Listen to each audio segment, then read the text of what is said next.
पंडित जी, जो पहले चर्चा हुआ था हमारा, उस विषय में हमको पूछना है कि जैसे चैतन्य चरितमृत में 2 प्यार दिए गए हैं, तो एक कनिष्ठ साधक उसको कैसे समझे। एक जगह पे तो बोला हुआ है कि हरि नाम करो, हरि नाम करने से कि दीक्षा की कोई अपेक्षा नहीं है, और दूसरी जगह बोला हुआ है काम बीज काम गायत्री के बिना आपको वृंदावन का दर्शन नहीं होता है। तो इस पे थोड़ा सा आप मार्गदर्शन कीजिए। देखिए, दीक्षा शब्द का अर्थ है दिव्य ज्ञान, और दिव्य ज्ञान इस जगत का ज्ञान पाने के लिए भी गुरुओं का आवश्यकता है। जैसा कोई कोई वाहन चलाना चाहता है तो इसलिए किसी जो वाहन चलाने वाले हैं उनका पास जाना है, क्योंकि दुकान से खरीद करने से भी वो वाहन नहीं चला पाएंगे हैं। और कहीं नया शहर में जाना है तो अब भी किसी ना किसी का सहारा लेने का ज़रूरत है। कहाँ से कैसा कि क्या करके जाएंगे, इसका बारे में बता देंगे। तो दीक्षा का बहुत ज़रूरी है।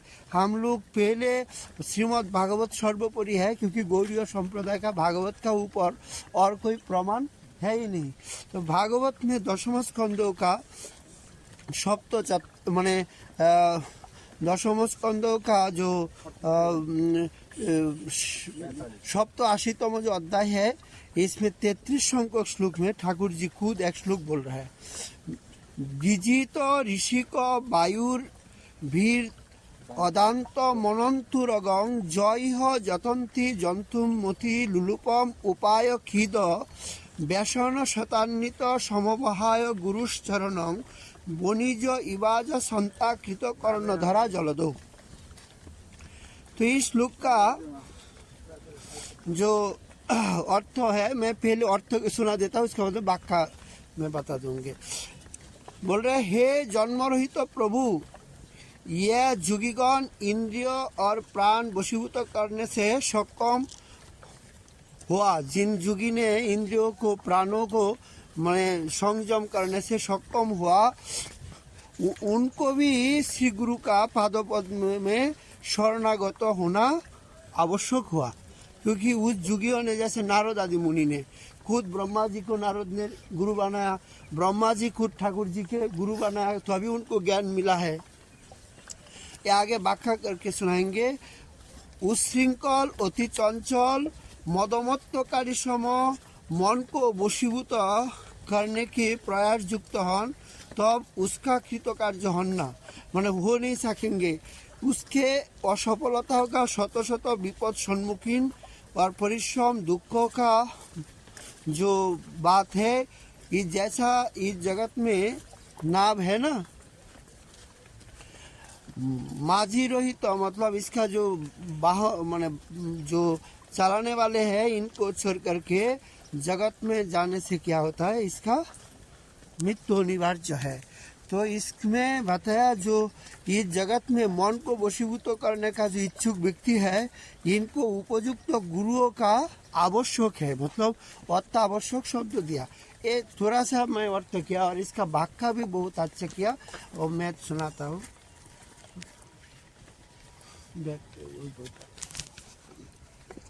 उपायात खिलो, इसमें मूल श्लोक में है उपायात खिलो।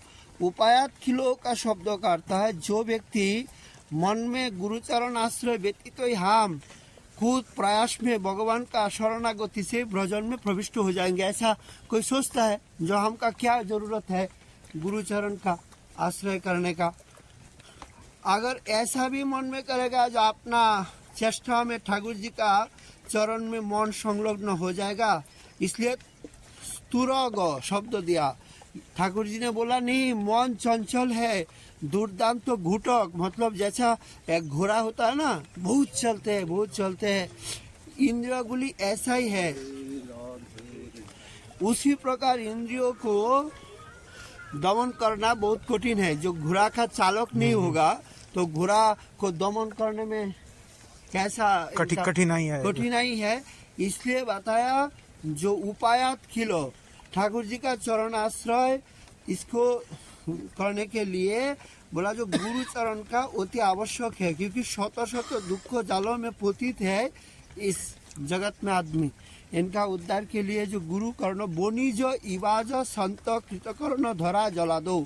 सागर में जैसा जहाज वणिक अनेक धन दौलत लेकर के वाणिज्य करने में जा रहा है, वह नाविक नहीं होने से उस जो क्या बोलते हैं जो जहाज है वो तो गिर जाएगा ना, डूब जाएगा सागर में, उपाय नहीं है। ऐसा ही चंचल मन को उपाय में ले आने के लिए गुरुओं का शरण में जाना अति आवश्यक है। बोला जो हमको गुरुकरण का क्या आवश्यकता है, जो गुरुकरण में जो जिन्होंने आश्रय लिया है वैसे ही हम भजन करेंगे, वो भी नाम करता है हम भी नाम करेंगे, वो भी तिलक करता है हम भी तिलक करेंगे, वो भी माने आसन में धाम में निष्ठा करके भजन कर रहा है, हम भी ऐसे चेष्टा करके और भजन करके हम उद्धार हो जाएंगे। बोला नहीं, ऐसा नहीं हो पाएगा, क्योंकि एक विधान है, इस विधान जो ठाकुर जी ने बताया, जो गुरुओं का चरण में आश्रय लेने का बाद में इस तरीका में हो पाएगा, नहीं तो होगा भी नहीं। अच्छा आगे बांग्ला में আমি বলছি, তারপরে এটা হিন্দিতে ট্রান্সলেট করলে হবে। मतलब বাংলায় বলছে যে যেমন আমরা মামলা মোকদ্দমায় যাব তখন একজন উকিলের দরকার পড়ে, ঠিক ভগবানের কাছে ভক্তি করব, তার চরণে যাব, যিনি আমার অন্তরে বাহিরে অবস্থান করছে অন্তর্যামী, তিনি কি আমার অন্তর জানো না, এরকম প্রশ্ন করে।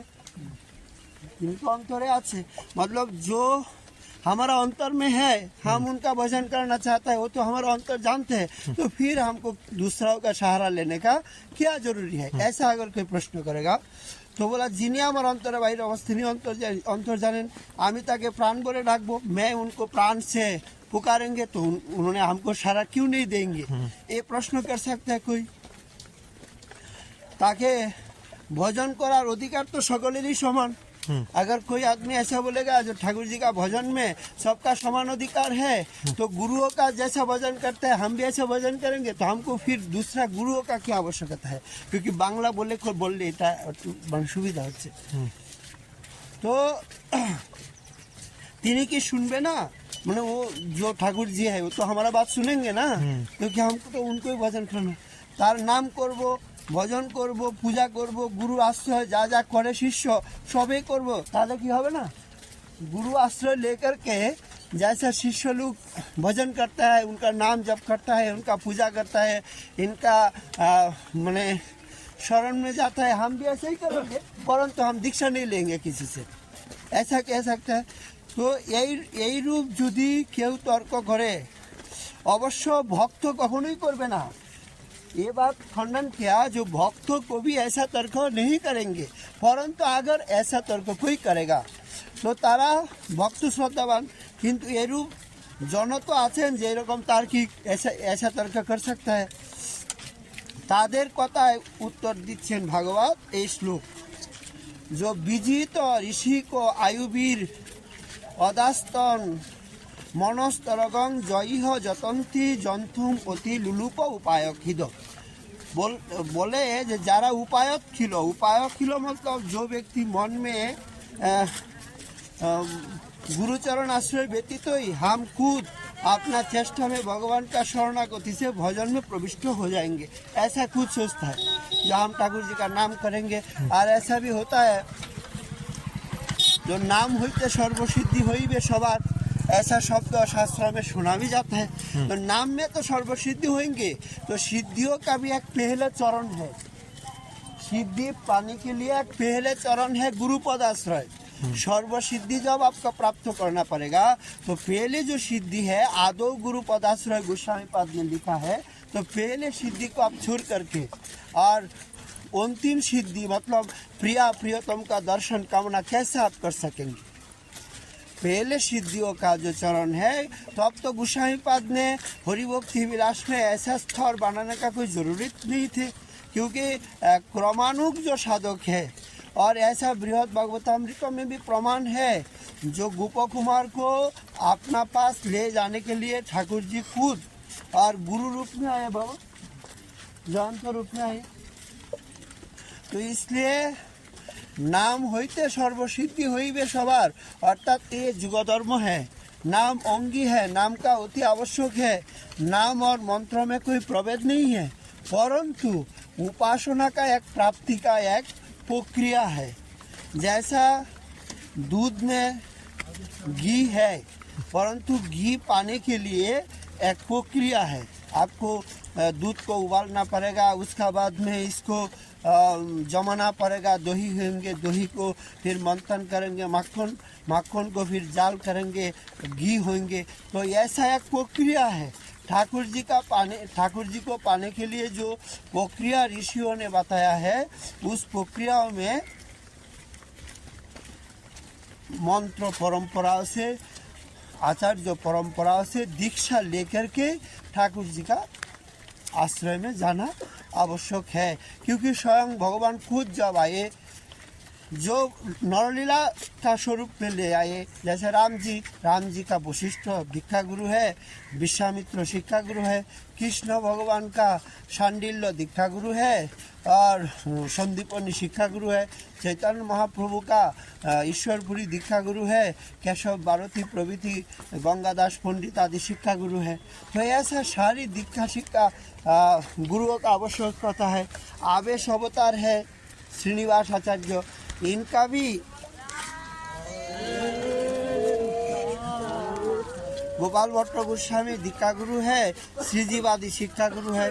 और खुद स्वयं महाप्रभु जी का प्रेम प्राप्त होने का बाद में भी प्रेम सर्वोपरि तत्व है। भगवत प्राप्तियों का राज्य में ठाकुर जी का पाने से भी प्रेम को सर्वोपरि माना गया है। उसी प्रेम का मूर्तिमान स्वरूप नरोत्तम दास ठाकुर है, क्योंकि खुद महाप्रभु जी का पदत्त प्रेम प्राप्त होने का बाद में भी इनका लौकिकी परंपराओं का दृष्टांत, क्योंकि नहीं तो उपधर्म छल धर्मों का प्रारंभ हो जाएगा। इसलिए उन्होंने खुद दीक्षा लिया है, क्योंकि प्रेम पाने का बाद में दीक्षा का क्या आवश्यकता है। तो प्रेम तो हरिनाम तो छुटा का उम्र से ही करते थे। जब कृष्णदास ब्राह्मणों का मुख से उन्होंने ठाकुर जी का नाम सुना, महाप्रभु जी का नाम सुना, तो अब तक गौर नाम कृष्ण नाम करके उनका भावांतर होता, तो फिर दीक्षा लेने का क्या जरूरत है। ये पूर्वाचार्यों का आचरण से, और जो मुनि ऋषि है जिनका सहजात संपत्ति है इंद्रिय दमन, खुद जैसे नारद आदि मुनि है, वो खुद दीक्षा लिया है। क्योंकि यही तो परंपरा है। मंत्र परंपरा कैसा है, जैसा नारद जी का गुरुदेव है ब्रह्मा जी, खुद भगवान है व्यासदेव, व्यासो नारायण साक्षात, परंतु व्यासदेव का गुरु है नारद जी। बाबा व्यास का गुरु है नारद जी, तो नारद जी भक्त अवतार है और व्यास जी स्वयं भगवान का अवतार है।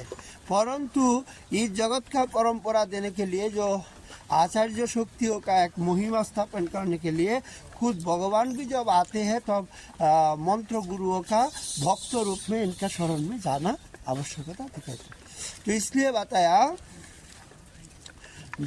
যেমন সাগরের মাঝে একটা জাহাজ, বণিকগণ अनेक धन दौलत निये वाणिज्य जन्य जाच्छेन, मतलब सागर के अंदर में एक बहुत अच्छा जहाज है, जो व्यापारी है उन्होंने धन दौलत लेकर के और जा रहा है। तो সেখানে যদি জাহাজে নাবিক না থাকে, তাহলে যারা যাচ্ছে ওদের কি গতি হবে? ওই সব বণিককুলের ধনে প্রাণে ওই সাগরের জলে ডুবে মারা যাবে, আর কোনো উপায় নেই। मतलब नाविक नहीं है, जहाज में सारी सामान है, धन संपत्ति सब है, परंतु नाविक नहीं होने से क्या होगा? जहाज को आगे चल करके डूब के लुप्त हो जाएगा ना। तो ऐसा संसार तो एक सागर है ना, संसार दुख जलदो, ये दुख का सागर है, इसमें कोई सुख व शांति में है ही नहीं। तो इस सागर से उत्तरण के लिए उपाय क्या है? गुरुश चरणं बहाय। भागवत बोल रहा है, जो যারা গুরুচরণ উপেক্ষা করে বা ত্যাগ করে, অদান্ত মন চঞ্চল ইন্দ্রিয়কে বশীভূত করে ভগবানের ভজনের বাসনা করে, তাদের এই রকম গতি হয়। मतलब जिन्होंने गुरुचरण को उपेक्षा कर दिया, ये शब्द यहाँ का जरूरी है बाबा, गुरुचरण को उपेक्षा कर दिया, मतलब हमको गुरुचरण का कोई आवश्यकता है नहीं। तो इनका गति क्या होगा? जो सागर में डूबने वाले जहाज का जैसा गति है, ऐसा गति इनका होगा। आवश्यक है। अब यहाँ पर एक प्रश्न आता है कि गुरु चरण पद आश्रय जो बाबा बोल रहे हैं भागवत में जो है ना गुरु कर्ण धारम, हाँ माया ये तो नवशतरितम गुरु कर्ण धारम है, गुरु ही कर्ण धार है। तो जो 64 अंक का भक्ति है उसमें जो प्रथम बताया है वो गुरु पद आश्रय बताया है हाँ, हाँ। और दूसरे नंबर पे दीक्षा आया है। हाँ, तो अगर कोई साधक ये सोच के बैठा है कि हमने तो किसी महत् पुरुष में गुरु निष्ठा कर ली है और उन्हीं के पद आश्रय में हम रह रहे हैं और जब वो उनको लगेगा कि हम इस लायक हैं तो वो कृपा करके हमको दीक्षा दे देंगे, क्योंकि दीक्षा तो दूसरा चरण वो पॉइंट नंबर है। तो ऐसे में वो साधक कैसे समझे आगे बढ़ने तो मतलब क्या है, आश्रय और दीक्षा एक ही वस्तु का दुई रूप है। जैसे एक ही डंडा का दो माथा है ना, एक नीचे का है और एक ऊपर का है। तो आश्रय होना मतलब दीक्षा होना ये निश्चय हो गया। जिन्होंने आश्रय देंगे उन्होंने कुछ दीक्षा देंगे, इसलिए उनको आश्रय देंगे। जिन्होंने दीक्षा नहीं देंगे वो आश्रय कैसे देगा? आश्रय तो गुरु, आश्रय कोरिया बंधु श्री गुरु चरण। मतलब आश्रय इसलिए बताया, जो क्या होता है शास्त्रों में ऐसा नियम होता है, जो गुरुओं का शिष्यों को परीक्षा करना जरूरी है और शिष्यों को भी गुरुओं का परीक्षा करना जरूरी है। एक गोसाई पाद हरिभक्ति विलास में सारी प्रमाण से दिखाया है। तो इसलिए गुरु क्या करते हैं, जो शिष्यों का आश्रय देते हैं। आश्रय मतलब उनका शरण में आने का मौका देते हैं। जो हम इनको पहले देखेंगे ये उपयुक्त तो है कि ना, इनका अंदर में कैसा तमोगुण है, कैसा माने कोई मिथ्या भाषण है कि ना, बा छल चातुरी कपटता ये सारी अपगुण है कि ना। ठाकुर महाशय जैसे बोला, अहंकार अभिमान असत संग असत ज्ञान छाड़ी भज गुरु पाद पद्म। तो शिष्य का ऐसा गुण होना चाहिए, अभिमान नहीं रहना चाहिए, अहंकार नहीं रहना चाहिए, असत संग नहीं रहना चाहिए, क्योंकि शिष्य होने से सारी पाप इनका गुरुओं का घर में आ जाता है। तो इसलिए पहले उनका आश्रय देते हैं। जो नाम को दे दिया, नाम सुना दिया, जो 1 साल 2 साल तुम नाम करो, हम तुमको देखेंगे और तुम भी हमको देखो। क्योंकि गुरुकरण होने का बाद में शास्त्रीय जो सदगुरु है, जिनका परंपरा से युक्त है, सिद्ध मंत्रों का युक्त है, ऐसा कोई गुरुओं का शास्त्र विरुद्ध आचरण नहीं है बाबा, है जिनका मंत्र में कोई त्रुटि नहीं है, ऐसा गुरु छोड़ना तो अपराध है ना। जिनका पास परंपरा ठीक है, मंत्र ठीक है, गुरु का जो सम दम आदि गुण जो शास्त्रों में बताया, इनका परिपूर्ण तो किसी में प्राप्त नहीं होगा, कल युग है। परंतु एक जो शास्त्रों का जो भागवत में भगवान खुद बोला, जो तस्मात् गुरुं प्रपद्ये तो जिज्ञासु श्रेयोत्तम शाब्दे परे तो निष्णात ब्रह्मण्य समोपाश्रयम। मतलब शब्द शास्त्र में निष्णात होना चाहिए और पर ब्रह्म में भी निष्णात। पर ब्रह्म मतलब भजन साधन में निष्णात होना चाहिए।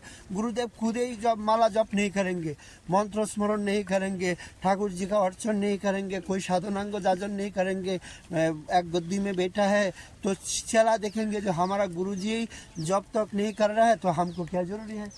इसलिए गुरु का भी साधन भक्ति का जो जाजन का जरूरत है, तो इसलिए बताया।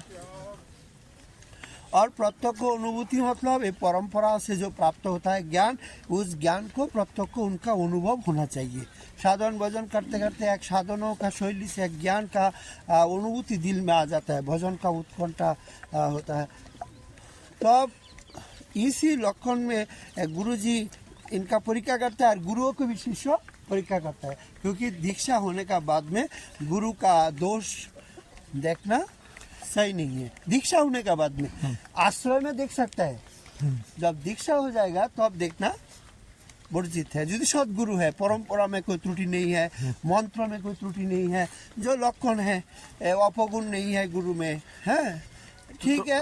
आपने जो डंडे का उदाहरण दिया कि आश्रय दिया है तो दीक्षा तो देंगे ही, तो ऐसे में कोई शिष्य पूर्ण विश्वास से उन गुरु के पद आश्रय में रह के उनका सेवा कर रहा है कि हाँ हमको जब सही समय उचित समय आएगा तो गुरु हम पे कृपा करेंगे। उचित का तो शास्त्रों का एक नियम है ना।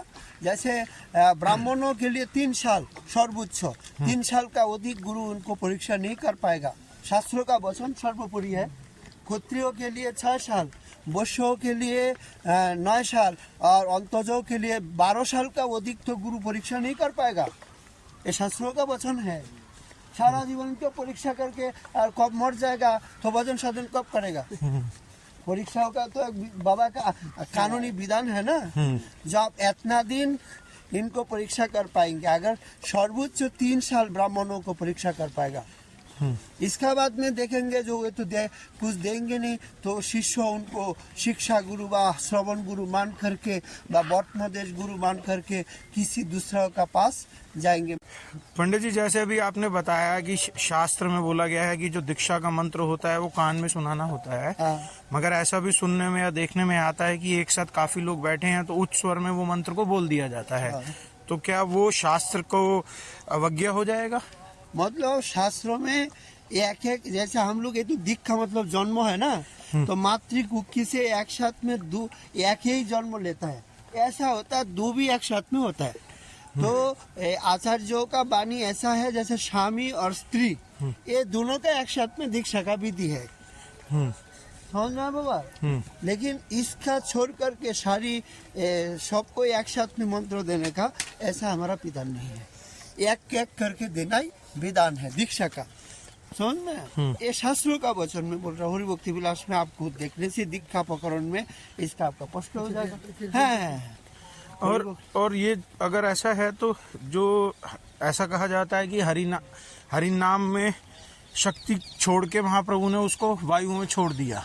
तो हरि नाम का जो महिमा सब लोग करते हैं, तो ये कनिष्ठ साधक कैसे समझे कि जो कृष्णदास कविराज जी ने वो जो प्यार लिखा कि दीक्षा की ना करे अपेक्षा, उसके पीछे लिखने का उनका भाव क्या था? ये तो प्यार मतलब ये लक्ष्मीपति है जो भगवान नाम कौमुदी नाम से ग्रंथ लिखा है। माधवेंद्र पुरी का जो दीक्षा गुरु है, ये लक्ष्मीपति ने जब भगवान नाम कौमुदी में ठाकुर जी का नाम का महिमा वर्णना का बारे में जो नाम ऐसा प्रभाव विशिष्ट है, ऐसा उनका शक्ति है इस कलयुग में, जिनमें दीक्षा पुरस्चर्या का अपेक्षा नहीं करते। तो नाम का महिमा हमारा सनातन धर्म का ऐसा एक वैशिष्ट्य है। वैष्णदेव जी ने जहाँ पे शिव जी का महिमा वर्णन किया तो सारा जगत शिव जी ही है। जहाँ पे शक्ति का महिमा वर्णन किया तो सारा जगत शक्ति ही है, इसका अलबार कोई नहीं है। जहाँ तुलसी का महिमा वर्णना किया सारा जगत तुलसी ही है, और जहाँ गंगा जी का महिमा वर्णना किया तो सारा जगत गंगा जी है। इसका मतलब क्या है, जो एक मतलब महिमा है ये। आप देखेंगे देवी भागवत में देवियों का महिमा जब वर्णन किया तो ब्रह्मा विष्णु महादेव सब देवियों का शक्ति से निकले थे। तो इसमें क्या आएगा, जैसे हम लोग नारद पंचरात्र का एक किताब लेकर के कोई विद्यार्थी हमारा पास आए, विद्यार्थी आकर के हमको पूछा, जो बाबा ये जो स्तोत्र है देवी का, तो इसमें दिखाई देता है जो देवी बोल रहा है जो हम विष्णु को सृष्टि किया, हम ब्रह्मा को सृष्टि किया, हम महादेव को सृष्टि किया, ऐसे ये हम कैसे समझेंगे? तो हम बोला देखो हमारा ये जो है ना, ये देवी ने तदात्मकता भाव प्राप्त किया। जैसे लोहा अग्नि में देने से क्या होता है, लोहा में आगुन आ जाता है।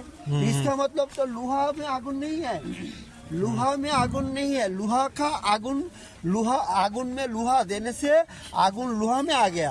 तो देवी जब भावाविष्ट हो गया विष्णुमय संसार में, तो अब देवी दिखता है जो सारा जगत हम ही है, हमसे सृष्टि हो रहा है। जैसे ब्रजबाला रासस्थलियों में बाबा वो खुद को कृष्ण समझाता है, वो खुद बोलते हैं जो हम ही कृष्ण है।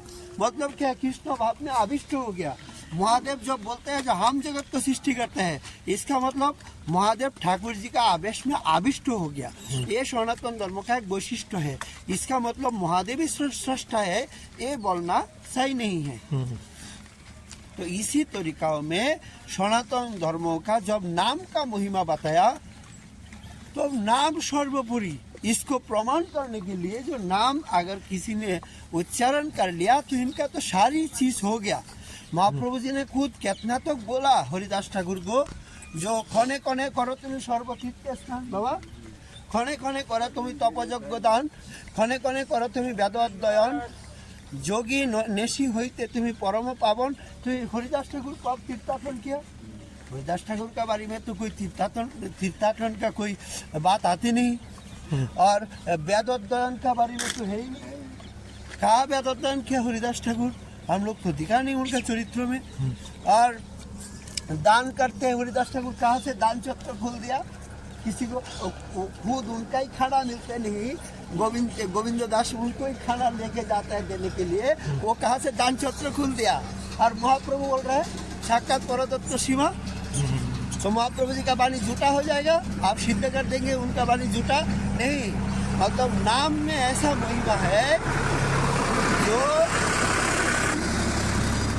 जब उच्चारण करते हैं, नाम उच्चारण से हरिदास ठाकुर उच्चारण में जब नाम करता है तो नाम को दान करता है ना, वो सर्वोपरि दान क्या है? नाम ही दान है। पशु पक्षियों को कल्याण करता है।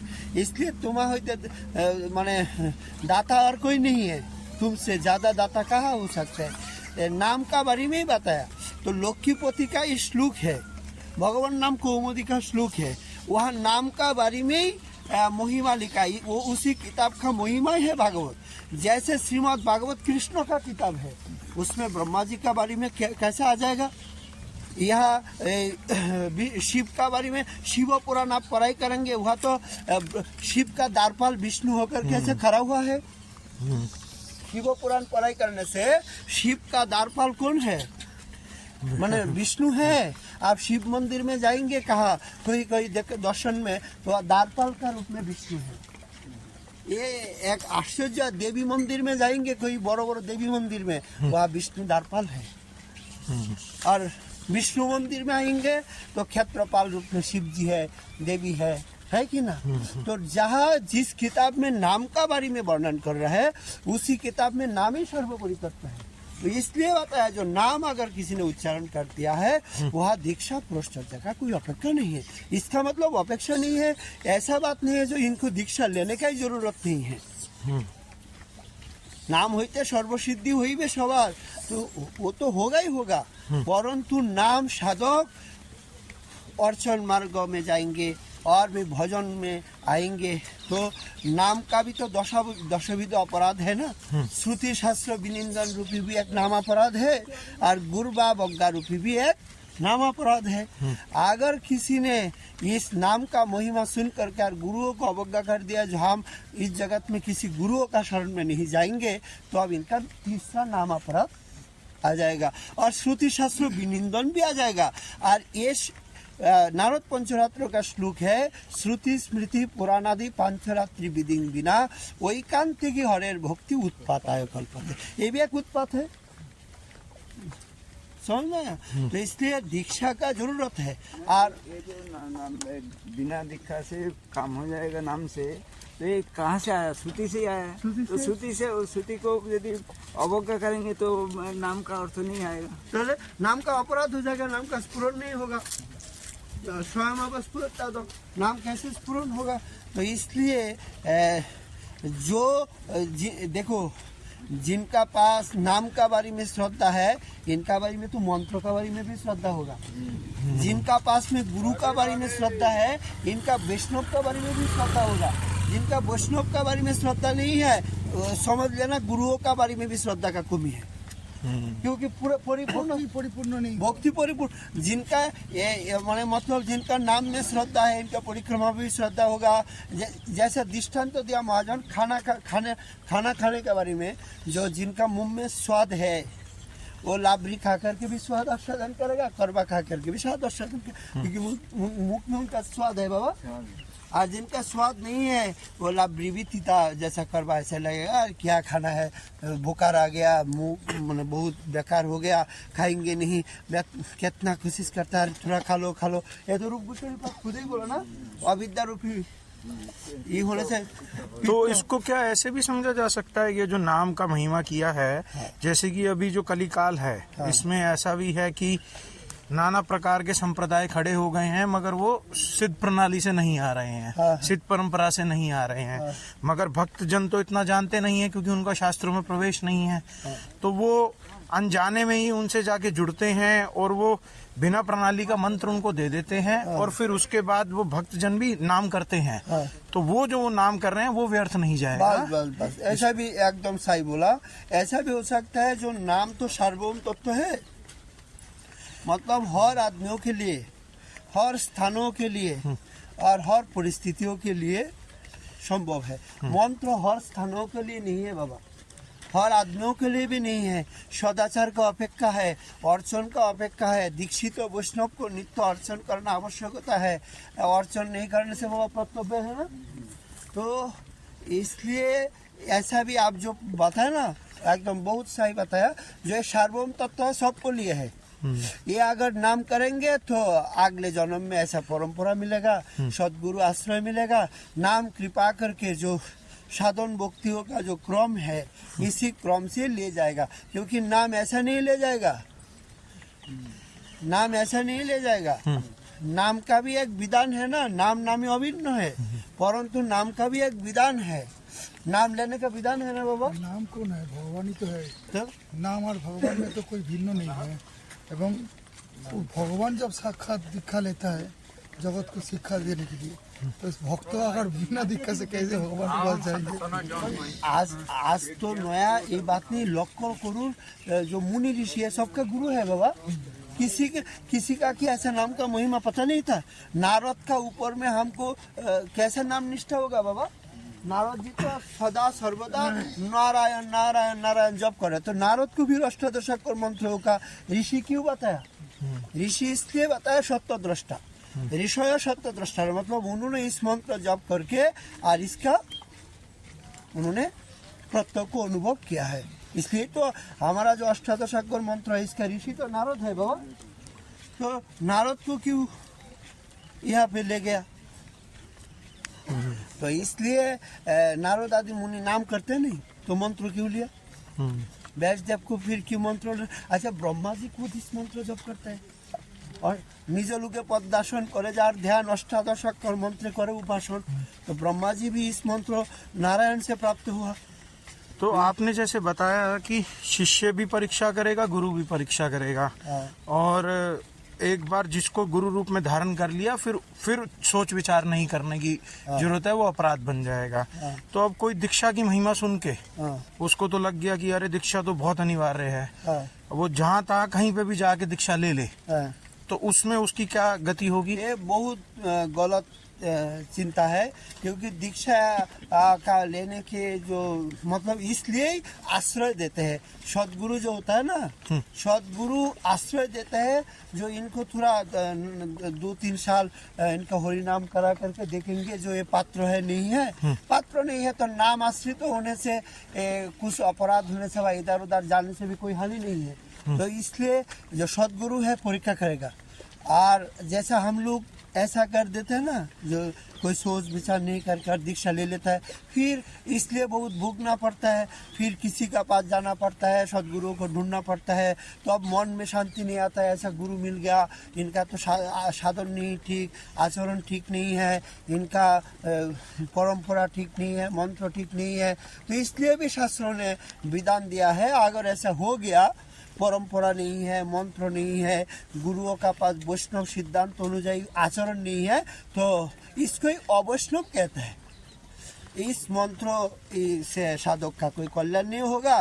पुनश्च विधिनाश्रम कारत वैष्णवम गुरु, पुनराय उन्होंने वैष्णव समर्थ महापुरुष को ढूंढ करके वहाँ से मंत्र दीक्षा ले करके और भजन करेंगे। यही बाबा विधान है। क्योंकि किसी को परंपरा अनुसार दीक्षा हो गया, हाँ, तो इतना भजन आचरण में इतना नहीं है, हाँ, तो उसी जगह में जीव गोस्वामी बात बोला है, उनको भजनानंदी साधु संग करके, उनको गुरु बुद्धि करके, दूर से गुरु को भगवान बुद्धि मान के उनको भजन करना। बस यही तो एकदम शास्त्रों का बात है। क्योंकि अगर दीक्षा हो गया तो गुरुओं का मंत्र भी ठीक है, ये तो पहली बात है, परंपरा भी ठीक है। तो समर्थ महापुरुषों का चरण में शरण लेकर के और उनका बारे में अवज्ञा नहीं करके दूर में रहना, उनका आदर्श नहीं लेना। वहाँ कुछ ना कुछ आदर्शों का ही तो गड़बड़ी है ना, क्योंकि गुरु रूप है मनुष्य आकृति में, तो मनुष्य आकृतियों में उनका पास थोड़ा बहुत आदर्शों का हमारा दृष्टि में कमी हो सकता है। तो इसलिए उसी आदर्श देख करके अगर हमारा दिल में कोई अपराध आ जाएगा तो हमको दूर में रह करके किसी महापुरुषों का शरण में रह करके और भजन करना ये सर्वोत्तम पंथ होता है। और अगर परंपरा वगैरह जैसे सब कुछ ठीक ही है, हाँ। जिस समय पे शिष्य ने गुरु करण करने के लिए अपना बुद्धि उनमें किया कि हाँ इन्हीं से ही हमको दीक्षा लेना है, उस समय सारी चीज अनुकूल थी।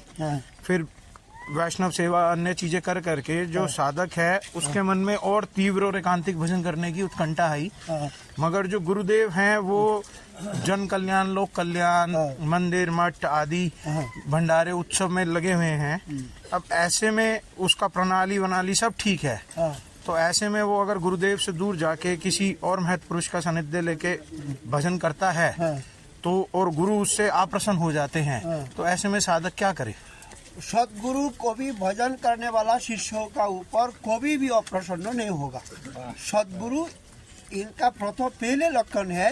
सदगुरुओं का लक्षण मठ मंदिर मतलब उत्सव भंडारा नहीं है। सदगुरुओं का पहले लक्षण है अपना शिष्यों का आत्मकल्याण कराना और खुद अपनाओं को आत्मकल्याण करना।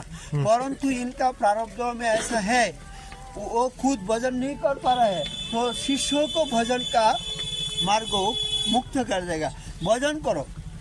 भजन में गुरुओं का आनंद किससे होता है? जैसे जगत में पिता और गुरु ये दो जगह में छोटा होने से आनंद ज्यादा होता है। अगर गुरु से शिष्य भजन करके आगे जाएगा तो गुरु का आनंद होगा, और पिताजी से अगर आप अपना पुत्र नौकरी वगैरह चाकरी वो जगत संसार का जो चीज है ये करके आगे जाएगा तो पिताजी का आनंद है ना बाबा। जो पिताजी का तो पढ़ाई का प्रारंभ ही नहीं हुआ और गुरुजी तो एकदम पुत्र तो पढ़ाई करके और उच्च शिक्षा शिक्षित हो गया, कॉलेज का प्रोफेसर बन गया, पिताजी की नाराज हो जाएगा। ये क्या होता है प्रारब्ध के कारण? हाँ गुरुजी पहले दिखाई जाता है कुछ असंतुष्टि भाव, लेकिन कोई महापुरुष का आश्रय लेके जब भजन करेंगे ना तो सत्य वस्तु तो भगवान है, तो भगवान गुरु को संतुष्ट कराई देता है। उसमें गुरु जी का इनको प्रारब्ध गुरु का कोई दोष नहीं है, अपना ही प्रारब्ध सोच के अपना ही दोष मान के साधु का आश्रय लेके भजन करना पड़ेगा। धीरे धीरे भजन में जब धीरता आएगा शिष्य का प्रारब्ध भी नष्ट हो जाएगा, गुरु भी संतुष्ट हो जाएंगे। अरे ये भक्ति महारानी खुद कराएंगे, भक्ति महारानी सब खुद कराएंगे। ये जो अभी जो दिख रहा है ना जो हमारा बारे में थोड़ा बहुत नाराज है, ये काल का प्रभाव है। जब काल प्रसन्न हो जाएगा, काल किससे प्रसन्न होगी ना? भक्ति महारानी का कृपा से। जब आप भजन करेंगे तो भजन करने से भक्ति महारानी आपका दिल में आ जाएगा, और भक्ति जब प्रसन्न हो गया तो गुरु तो भक्ति का स्वरूप है, वो कैसे नाराज रहेगा? और अगर उस समय वो गुरु की प्रसन्नता हेतु वहीं रुक गया तो उसका भजन आगे रुक जाएगा। वो अगर आत्मकल्याण करना चाहेंगे, जैसे हम दृष्टांत दे सकेंगे, जो हमारा काम्यवन का राधा कृष्ण दास बाबा थे, उन्होंने जब चाकलेश्वर मंदिर में थे तब दिखा जो यहाँ तो ऐसा उत्सव भंडारा यहाँ से ही चल रहा है, तो उनका एकांत भजन का मन में बहुत अनुराग है। तो उनका दादू गुरु तो प्रकट थे जो मनोहर दास बाबा, हाँ ये मनोहर बाबा नहीं चाकलेश्वर का, तो उन्होंने दादू गुरु से प्रार्थना किया जो हमको एकांत भजन का अनुमति दे दीजिए। गुरुदेव का इच्छा नहीं थे, परंतु थोड़ा नाराजी से उन्होंने यहाँ से गए, परंतु तो भजन करके सिद्ध हो गया। मतलब उच्च गुटियों का महात्मा विनोद बाबा भी बहुत मानते थे इनको, रामभवन का बाबा का बारे में बहुत उनका श्रद्धा थे, हम जी का बहुत प्रेम करते थे। तो ब्रज में विभूषण होके और भजन का एक शैली रखे गया, नाम निष्ठा में धाम निष्ठा में है उनका। तो हाँ हाँ यहाँ पे एक बाबा थे त्यागी महात्मा, यहाँ गोवर्धन में रहते थे, इनका नाम अभी नहीं आ रहा है। पंडित जी, जैसे भागवतम का श्लोक है आचार्य माम विजानिया। हाँ, तो अब कोई साधक किसी महत पुरुष में गुरु बुद्धि करके बैठे हैं और उनका जो वाणी है, उनका जो आचरण है, वो भी सब जो बताया गया है उसी के अनुसार है। हाँ, और वो कहते हैं कि तुम गुरु के प्रति इतना ध्यान मत दो, तुम नाम करो, गुरु तुम्हारे द्वार पे खुद आ जाएंगे। तो ऐसे में साधक क्या समझे? देखो एक कलयुग है, गुरु तो स्वयं भगवान ही है, आचार्य मांग बिजानी, इसमें कोई हानि नहीं है। और आया भी है, इसमें बहुत प्रमाण भी है, इसमें कोई संशय भी नहीं है। परंतु जो साधक का भी इतना विचार करना पड़ेगा, जो हम कितना उच्च स्तर का साधक बना है, जो हमारा पास गुरु खुद आ जाएंगे। साधक का भी तो थोड़ा परीक्षा है ना बाबू? नहीं मतलब अभिमान तो है ही बाबा। तो मैं इसलिए बोला जो हम कितना साधक है, जो हमारा पास गुरु खुद आकर के और हमको दीक्षा दे देगा। वैसा मैं बोल दूंगा जो ऐसा गुरु तो हजार हजार है, तुम हमारा पास आ जाओ, हम तुमको दीक्षा दे देंगे और तुम अभी भगवान का प्राप्त हो जाएगा। ऐसा तो गुरु घर घर में घूम रहा है बाबा। तो ये नहीं है, शास्त्रों में दो विधान है, गुरु शिष्य को ढूंढना और शिष्य गुरु को ढूंढना, इसमें भी अंतर है। तो शास्त्रों में इस बात हमारा दृष्टि में जो क्षुद्र बुद्धि है, मैं इस शास्त्रों का अभी श्लोक तो याद नहीं है, लेकिन विचार में इस बात बोला, जो शिष्य गुरु को ढूंढना ही अच्छा है। क्योंकि गुरु शिष्य को ढूंढेंगे तो अब क्या हो जाएगा, अगर लोभी लालची गुरु है ना, जो सारी सबको हम शिष्य बना देंगे, तुम्हारा घर में जितना भी है सबको बुलाओ, हम अभी दीक्षा दे करके सबको मुक्त कर देंगे। ऐसा लालची गुरुओं का द्वारा जीव का आत्म कल्याण होना बहुत कठिन है। इसलिए शिष्य बना करके गुरु होना और मतलब गुरु हो करके शिष्य बनाना, इसमें भी अंतर है। समझ में बात? मतलब शिष्य बना करके भी गुरु होता है।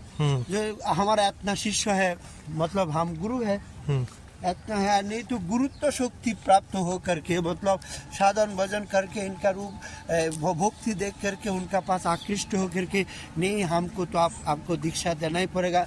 जैसा ठाकुर महाशय भी तो लोकनाथ गोस्वामी के पास दीक्षा लेने के लिए गया, श्रीनिवास आचार्य प्रभु भी गोपाल भट्ट के पास दीक्षा लेने के लिए गया।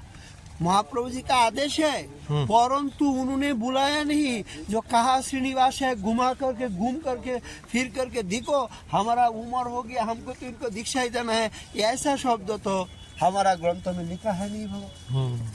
गोपाल भट्ट मैंने इनको ढूंढने के लिए किसी को भेजा, इंतजार किया, मतलब महाप्रभु जी का आदेश है, श्रीनिवास नाम से कोई आएंगे तो हमको इसको दीक्षा देना है बाबा। पंडित जी, जो शास्त्र के नियम होते हैं उसमें जो श्लोक या जो प्यार बाद में आता है उसकी ज्यादा मान्यता होती है? नहीं, ऐसा हर जगह में नहीं है। ये जो एक न्याय है, जो पूर्व परविधि बलवान, मतलब पूर्व में जो बताया है, बाद में अगर बताएगा तो इसका ज्यादा मतलब महत्व है। ये इसका दृष्टांत तो मैं जैसे बोलता हूँ, जैसे बोला जो सारी पेड़ जूनियों में तो जितना भी पेड़ है तो ये समस्त पे हो गया, मतलब सारी पेड़ का बारे में। वहाँ से फिर आप बताए नहीं अर्जुन का महत्व ज्यादा है, तो एकोदेशिक में आ गए, मतलब पेड़ से एक स्थान में जो एक प्रजाति का पेड़ आप एक दार कर दिया है। तो इसमें अगर जो बाद में जो शब्द बताया, इसका महत्व ज्यादा है। लेकिन हर स्थान में ऐसा आप लगा देंगे इस न्याय तो काम नहीं चलेगा। अच्छा, सोच विचार है ना। तो कृष्णदास कविराज जी ने तो पहले प्यार लिखा दीक्षा की ना करे अपेक्षा, फिर उसके बाद लिखा काम बीच काम गायत्री। मतलब जो भी लिखा है, मतलब दीक्षा का जरूरी है, इसमें कोई हानि नहीं है। अगर किसी का खुद अपना मर्जी से जरूरी मानते नहीं तो इनका चरण में हम लोग प्रणाम करते हैं, क्योंकि बाबा ने एक बात बहुत अच्छा बताया पहले, जो जिनका मर्जी हुआ नहीं इनको हम जोर करके मर्जी करा नहीं सकते। बाबा एक ही बात है ना, जिनका जैसे संस्कार है इसको आप कैसा यहाँ दीक्षा का बारे में खुद बुलाएंगे, तो ये छोड़ दीजिए। लेकिन शास्त्र विधान है, आचार्यों ने दीक्षा लिया है सिद्ध बाबा भी दीक्षा लिया है, सब गुरु वर्गों ने दीक्षा लिया है। हम लोग भी इसी परंपरा को मानते हैं। अगर किसी का इसके बारे में अच्छा नहीं लगता तो उनको अपना मर्जी से चलने में। और कोई कोई बोल देता है कि ध्रुव महाराज तो गुरु खोजने के लिए किया नहीं, वो नारद जी तो खुद आके उनको दिखा दिया। तो ये बात होता है क्या? ध्रुव महाराज बादशाह था, कुछ जानता ही नहीं था गुरुकरण करना पड़ेगा। साधन किसको कहते हैं ये तो मालूम नहीं था बाबा, मालूम ही नहीं है। उन्होंने ध्रुव महाराज जो शेर का गला में लगा लिया, वो तुम हमारा होरी है, जंगल में जाकर के शेर का गला में लगा। अरे आपका इतना श्रद्धा है तो जाकर के थोड़ा एक कुत्ता का गला में लगा लीजिए ना, शेर का छोड़ दीजिए। एक लड़के का जीवन ही तो इसमें कोई लाभ नहीं है, क्योंकि ये तो एक आलादा बात है। ये तो मैं बोला ना, जो सनातन शास्त्रों का सिद्धांत तो निकालना बहुत कठिन है। अब इसमें है ना, जैसे गुरु निष्ठा की भी बात आ जाती है गुरु समर्पण में, तो एकलव्य का भी उदाहरण दे देते हैं। हाँ। तो वहाँ तो जो गुरु थे वो तो मतलब कि जो युद्ध विद्या थी उसके गुरु थे ना वो। वहाँ पर तो आत्म कल्याण की बात नहीं आएगी ना। आत्मकल्याण की नहीं है। और ये तामसिक भाव से मैंने शिक्षा किया। गुरु निष्ठा थे, मतलब ये युद्ध विद्याओं का गुरु है, ये परमार्थ दर्शन का गुरु नहीं है बाबा। गुरुओं का भी काफी मैंने स्तर होता है ना। भगवत साक्षात्कार करने का, जो भजन करने का जो गुरु है, गुरु है, लेकिन उसमें तो सात्विक भाव नहीं है, तामसिक भाव है। उसमें भी सात्विक नहीं है। हाँ, सात्विक नहीं है ना। तो इसीलिए तो वो पारदर्शी नहीं हुआ युद्ध में, उनका विद्या कोई काम का नहीं है। कोई काम का नहीं रहा। और इसलिए दिखा जो इस अच्छा, ये भी एक शिक्षा है।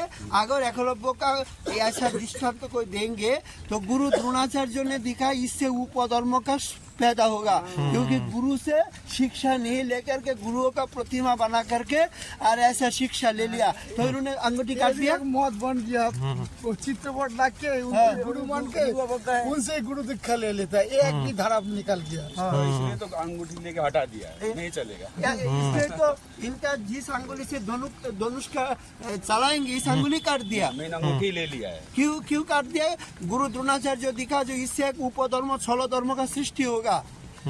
पाखंड मत बाबा, ये तो बात है ना। तो ये तो हमारा पूर्वाचार्य जो मान्य तो दिया नहीं ना। और ये जो अर्च विग्रह सेवा होता है, उसके लिए दीक्षा की अनिवार्यता है ही। माने अर्चा विग्रह का माने पूजन एकमात्र दीक्षित वैष्णव ही कर सकेंगे और किसी का अधिकार नहीं है अदीक्षितों का। क्योंकि अर्चना करने के लिए तो मंत्र चाहिए ना, और उपासना तो मंत्रमयी है बाबा। मंत्र से ही तो मंत्राविष्ट देवताओं को आह्वान करेंगे। जैसे ब्राह्मण का ब्रह्म गायत्री प्राप्त होने से ही उनका सारी मंत्रों का अधिकार प्राप्त हो जाता है, तो अभी उन्होंने देव देवियों का पूजा कर सकेंगे। ब्रह्म गायत्री नहीं हुआ, उनका अधिकार है। ब्राह्मणों का लड़का होने से भी देव देवियों का पूजा का अधिकार नहीं है। होगा तो अगर कोई सिद्ध प्रणाली परंपरा से दीक्षित नहीं है, हाँ। और वो विग्रह सेवा कर रहे हैं, हाँ। तो वो उसमें अपराध है? नहीं, ये सिद्ध प्रणाली का बात नहीं है। दीक्षा जो दीक्षा काम बीच काम गए नहीं, ये भी नहीं है। मतलब दीक्षा अगर लक्ष्मी नारायण का उपासना कर रहे हैं तो लक्ष्मी नारायण का मंत्र है, लक्ष्मी नारायण का उपासना करो बाबा। अपने उपास्य देवताओं का उपासना व्यतिजान ईश्वर महिमा। अगर किसी का जुगल उपासना करना है, महाप्रभुओं का अनुगत्य में करना है, तो अब तो उनका प्रणाली का परंपरा का इस संप्रदाय का विधान अनुযায়ী जरूरी है।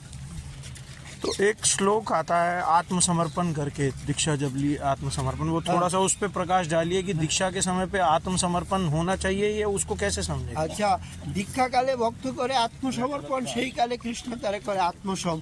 तो आत्मसमर्पण मतलब दो तरीका का है। एक तो हम लोग बाह्यिक आत्मसमर्पण कर देता है, जो गुरु जी हमारा है और हम गुरु जी का है, ये मौखिक आत्मसमर्पण है। लेकिन अगर गुरुजी ने बोल दिया जो तुम अभी कुआं में कूद के मर जाओ, तो अब तो आत्मसमर्पण नहीं रहेगा। बोलेंगे अरे बाबा गुरुजी तुमको मेरा प्रणाम है, मैं अलग किसी और दूसरा गुरु का पास जाकर के दीक्षा ले लेंगे, क्योंकि हमको मरना नहीं है। आत्मसमर्पण जो शब्द है ना, ये नवदा भक्ति का अंतिम स्तर है। आत्मसमर्पण तो बोली जैसा है, ऐसा महात्माओं का आत्मसमर्पण करना कठिन ही हुआ है। तो इस कलयुग में आत्मसमर्पण, मौखिक आत्मसमर्पण का प्राचुर्य बेशी है। आंतरिक जो आत्मसमर्पण है, जैसे रसिकानंद प्रभु श्यामानंद प्रभु का चरण में आत्मसमर्पण किया है, तो श्यामानंद प्रभु ने रसिकानंद को परीक्षा करने के लिए बुलाया। श्यामानंद प्रभु कानपुर में है और रसिकानंद प्रभु गोपी वल्लभपुर में है। जो श्यामानंद प्रभु बताया, जो जिस अवस्थाओं में रसिकानंद है उसी अवस्थाओं में हमारा पास आना गया। तो उन्होंने प्रसाद का ग्रास मुख में देने के लिए हाथ में उठाया और बोला जिस अवस्थाओं में है उसी अवस्था में जाना है। तो ग्रास ऐसा लेकर के और घोड़ा का जो गाड़ी है वहाँ से चढ़ करके गुरु जी का सामने में गया। गुरु जी का सामने में जा करके बोला, गुरु जी अगर आप आज्ञा देंगे तो हम जो जूता है ना इसको धो करके, अब क्योंकि जूता मुख में प्रणाम का शास्त्र निषेध है, तो श्यामानंद प्रभु ने बताया जो जूता क्यों है। बोला जो आपने बताया जिस अवस्थाओं में है, तो हमारा हाथ में प्रसाद का ग्रास था तो हम तो इसी अवस्था में आ गया, हम तो हाथ धोआ नहीं, मुख धोआ नहीं, इसको आत्मसमर्पण कहते हैं। ऐसा आत्मसमर्पण होना इस जगत में अभी जिस जमुना है बहुत कठिन है ना बाबा। तो ये आत्मसमर्पण फिर भी एक होता है जो हमारा गुरु जी सर्वस्व है, गुरु जी का चरण में, परंतु गुरु शब्द व्यापक अर्थ है। केवल दीक्षा गुरु, शिक्षा गुरु, श्रवण गुरु सबका चरण में आत्मसमर्पण का भाव रहना जरूरी है। जहाँ से हम भजन करते हैं वहाँ से देखो, महाप्रभु जी ने गोपाल को गुरु माना तो गोपाल का रक्षा भी किया। कल जो बात बताया ना, अगर प्रभु ने बोलते थे जो गोपाल तो गुरु हो गया तो अभी वो भी राम आने दे, उनको परीक्षा करके जाएंगे, देखेंगे हमारा गुरु होने का मजा क्या है, हम तो गुरु बना लिया है। तो ऐसा नहीं, महाप्रभु तो खुद उनको रक्षा का, तो गोपाल का भी आत्मसमर्पण ऐसा ही थे महाप्रभु जी का चरण में, और महाप्रभु जी का कृपा से ऐसा धारण किया। तो आत्मसमर्पण भाव बहुत उच्च कोटियों का भाव है। ये अगर साधकों का प्राप्त हो जाएगा तो अब तो दुर्लभ है, हमको तो अभी तक नहीं हुआ, जब होगा किसी का तब तो। ये गौड़ीय वैष्णव जो है संप्रदाय, इसमें काम बीज और काम गायत्री दोनों की आवश्यकता है। क्योंकि देखिए एक है पूर्वार्ध, एक है उत्तरार्ध। मतलब काम बीज है तो गायत्री छोड़ करके बीज का पूर्णता होता नहीं। जो भी बीज है बाबा है, हर बीज का गायत्री छोड़ करके बीज का पूर्णता नहीं होगा। माने गायन थे, दोनों का अर्थ एक ही है। मननात्रायते इति जस्मात् सो मंत्र, जिन्होंने मनन करने से जीव उद्धार होता है, इसको मंत्र कहता है। और गायन थे त्रायते इतिस्मत् गायत्री, माने गायत्री, जिनका गान करने से जीव उद्धार होता है, ये भी गायत्री है, एक ही अर्थ है। लेकिन मंत्र का अर्थ थोड़ा संक्षेप है और गायत्री का अर्थ और भी विस्तार है। मंत्रों से संक्षिप्त अर्थ है, लेकिन गायत्री में इसका और भी माने रसप्रद रूप में, विस्तार रूप में वर्णन है। इसलिए गायत्री और मंत्र दोनों चाहिए, एक होने से नहीं होगा। और जो भाव होते हैं, मतलब ऐसा देखने में आता है किसी ने किसी घर में जन्म लिया और वहाँ पे बचपन से ही लड्डू गोपाल के रूप में भगवान का सेवा किया जा रहा है। अब उस पे कृपा हुआ और उनका किसी संत से दीक्षा हो गया और उन्होंने उनको माधुर्य भाव में दीक्षित कर दिया। तो अब क्या वो जो साधक होगा उसके लिए वात्सल्य भाव से माधुर्य भाव में जाने में कुछ कठिनाई आएगा? नहीं, कोई कठिनाई, क्योंकि पहले जो भाव थे ये अपना मर्जी से थे, और अभी जो भाव प्राप्त हो ये गुरु जी का कृपा से प्राप्त हुआ। तो अपना मर्जी का भाव का शास्त्रों का इतना प्राधान्य नहीं है। भाव का प्राधान्य है गुरुओं का प्रदत्त जो भाव है वहाँ से प्राधान्य है। मैं सोच लेंगे जो ठाकुर जी ऐसा है ऐसा है, ये तो हमारा लिए कल्याण मार्ग नहीं होगा। लेकिन शास्त्र और गुरुओं का, साधुओं का जो मार्ग है, इसलिए तो साधु शास्त्र गुरु वाक्य हृदय करिया ঐক্য আর না করিও মনে आशा। मतलब साधु शास्त्र एवं गुरु, तो उपदेश जो प्राप्त होना है गुरुओं का मुख से होना चाहिए। तो अगर कोई साधक बचपन से ही एक भाव पकड़ के चल रहा है कि श्री जी मेरी बहन है या श्री जी मेरी माता है, मैं उनका बच्चा हूँ, तो ये शास्त्र के अनुसार नहीं है। माने ये दीक्षा से ही भाव प्राप्त होता है। जैसे नरोत्तम ठाकुर ने खुद बताया ना अपना भाव के बारे में, जो हमको जब ले जा रहा है तो जुगल किशोर पूछ रहा है जो इसको नया जो दासी है इसको कहाँ से ले आया, तो दोनों का सामने में आत्म परिचय दे रहा है जो लोकनाथ गोस्वामी व मंजुलाली मंजरी इनको हमको पास दिया, समझ में आया। तो ये जुगल किशोर तो पूछेंगे जो ये कहाँ से आ रहा है, इसका नाम क्या है, इनका अनुगत्य कहाँ है, तो ये तो गुरुओं का अनुगत्य से होगा ना, खुद अपना भाव से कहाँ से घुस जाएंगे। अरे अपना घर में अगर हम जाएंगे बोले बाबा कहाँ जा रहा है, इधर मत जाओ, इधर मना करेगा नहीं। तो ठाकुर जी का निकुंज में और हम जाकर के ऐसा भाव में घुस जाएंगे, ऐसा हमारा परंपरा का विधान नहीं है और किसी परंपरा का विधान नहीं है। सबका विधान है आचार्यों का अनुगत्य में जाना।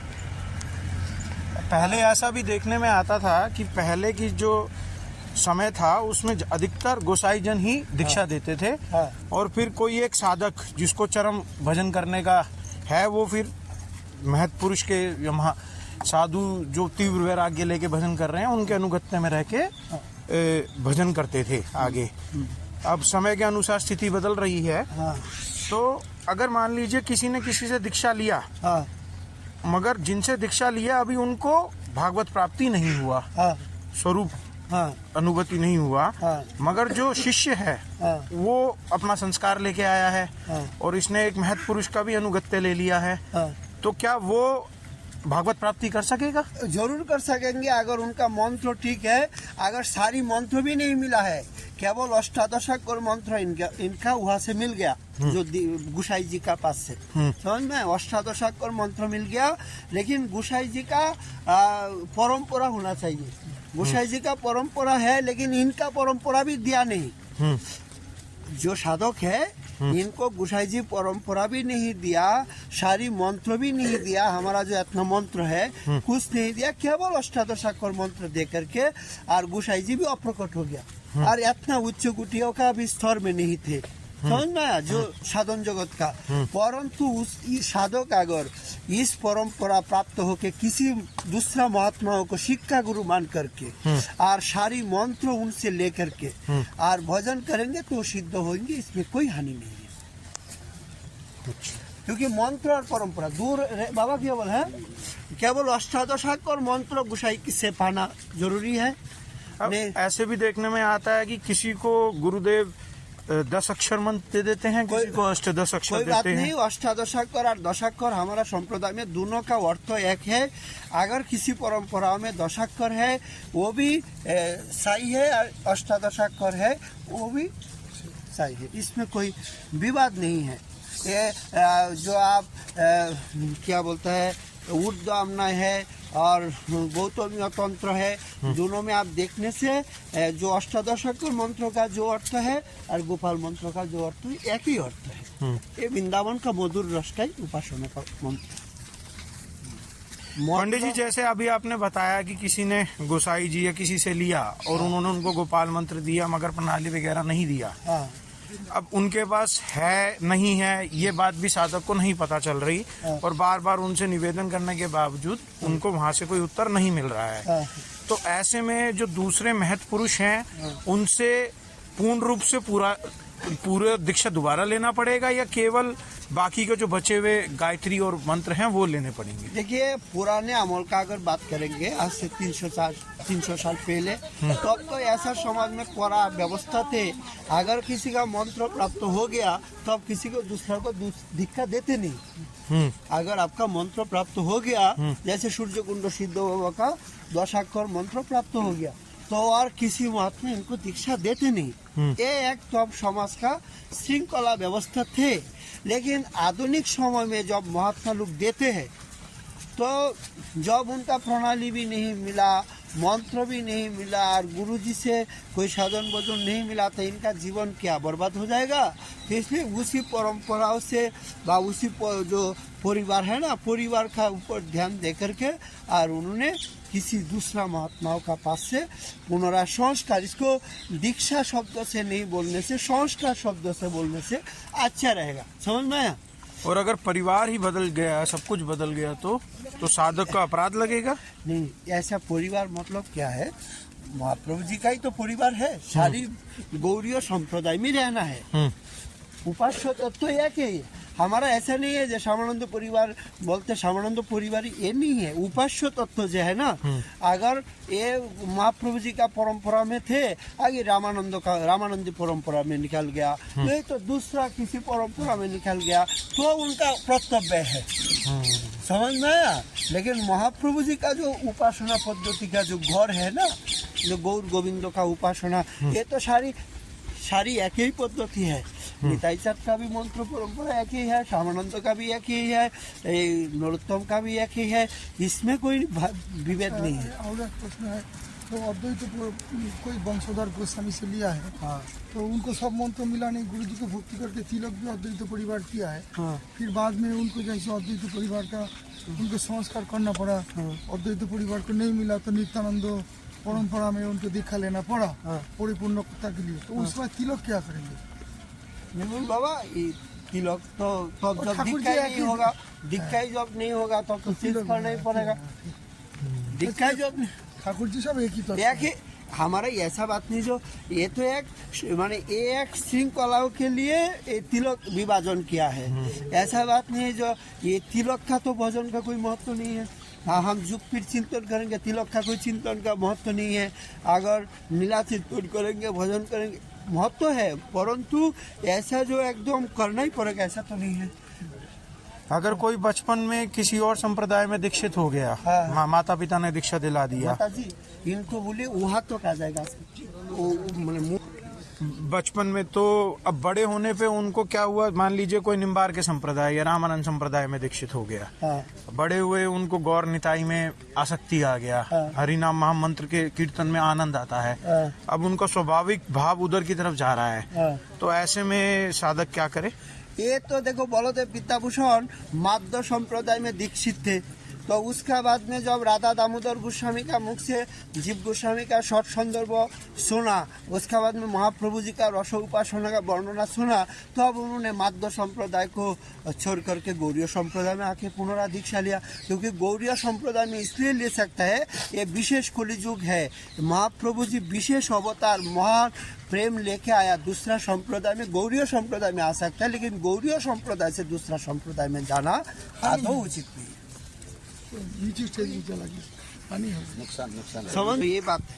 पंडित जी, हमने राजेंद्र दास महाराज जी की एक कथा में सुना था कि गौर निताई के अंदर चैतन्य महाप्रभु में जिसकी निष्ठा नहीं है, उसका नाम में कभी निष्ठा आ ही नहीं सकता है। तो क्या ये बात केवल गौड़ीय संप्रदाय पे लागू होती है या ये सभी पे लागू अरे होती है? कविराज गोस्वामी पाद ने बोल दिया, जो चैतन्य नामा नीले तारे दैत्य को नहीं जानी। जैसे जरासंध आदि जो राजा है, उन्होंने विष्णु उपासना करते थे, ब्राह्मणों को माने मान्यता देते थे, सम्मान करते थे, परंतु केवल कृष्ण को मानते नहीं, पूजा करते नहीं। तो इस कलयुग में अगर किसी संप्रदाय है, किसी ये मतलब जौवन आदि को भी तो महाप्रभु को मानना जरूरी है, अगर नहीं मानेंगे तो उनको भी वो संप्रदाय में प्रेम प्राप्ति होगा नहीं। क्योंकि कलयुग है, ये युग का देखो, हम तो अभी बहुत महात्माओं का जो प्रवचन सुना, हर ने महाप्रभु जी के बारे में अभी सम्मान से बात करते हैं, जितना तो सुना, ये तो चिरदिन सबका होता ही है, ये बात नहीं। आप जो संप्रदाय अनुरुद्ध सत्य करी मानी बाबा, अपना अपना संप्रदाय का सिद्धांतों को लेकर के तो हर आदमी भजन करेंगे, परंतु कविराज गोस्वामी पाद ने जो बताया है, तो इस युग में महाप्रभु को मानना जरूरी है, क्योंकि महाप्रभु जी ने नाम का महिमा दिया है। इसलिए बताया जे कृष्ण नाम करे अपराधेर विचार, कृष्ण बोलिले अपराधी ना হয় বিকার, নিতাই চৈতন্য নাহি এসব বিচার, नाम लइते प्रेम देन बहे अश्रुदार। मतलब कृष्ण नाम में 10 अपराध का विचार है, परंतु गौर नाम में अपराध का विचार नहीं है। गौर लीलाओं में अपराध का विचार कम है। मतलब अपराध का विचार क्यों कम है? अपराध तो महाप्रभु जी भी दिखाया, अपना माता जी को भी अपराध का छोड़ा नहीं, अद्वैताचार्य का चरण में दिखाया, चापाल गोपाल का भी अपराध छोड़ा नहीं, बोले अपराध तो फिर भी छोड़ने का बाद में उनका प्रेम प्राप्त हो गया बाबा। तो लेकिन कृष्ण नाम में अपराध का और भी विचार है, इसलिए इस कलयुग में गौर नाम कीर्तन करके और कृष्ण नाम कीर्तन करेंगे तो जल्दी से जल्दी प्रेम प्राप्ति का रास्ता प्रशस्त हो जाएगा। मतलब ये समझने का विषय है कि जो महाप्रभु हैं वो कोई संप्रदाय विशेष नहीं है, वो परम तत्व भगवान हैं। बस न कृष्ण चैतन्य जगत ही परतत्व परम है। कृष्ण चैतन्य को छोड़ करके जगत में और कोई परतत्व है ही नहीं। आपको मतलब क्या कहना है, हमारा आचार्य ने इतना ग्रंथ तो लिख के गया ना, हमको तो अभी आप लोग जो प्रश्न करते हैं हर श्लोक हर ग्रंथों का पृष्ठा मेरा सामने में आ जाता है, परंतु क्या बात है, दुखों का बात है, सब तो याद नहीं रहता है ना। लेकिन मेरा एक गुरु जी का कृपा से एक आदत ऐसा है, किसी ने प्रश्न करेंगे ना तो पृष्ठा उठा करके वहां से सुना देंगे, मैं खुद नहीं बोलेंगे, लेकिन थोड़ा टाइम लगेगा। जो बंगाली में है तो आपको सुंदरानंद विद्या विनोद का परतत्व श्री कृष्ण चैतन्य और हरिदास दास जी का माने गौरांग परतत्व, इस ग्रंथों को अध्ययन करने से आपका मालूम होगा जो महाप्रभु कैसा परतत्व है। महाप्रभु जो स्वयं भगवान है, परतत्व सार है, ये हमारा मुख से नहीं है, शास्त्रों का सारी विवरण इसमें वर्णना है। आचार्यों ने जैसा सुंदर शैली ने हमको दिखाया है। तो जय जय श्री राधे श्याम, मैं सबका निताई चरण में- गौर हरि बोल। सब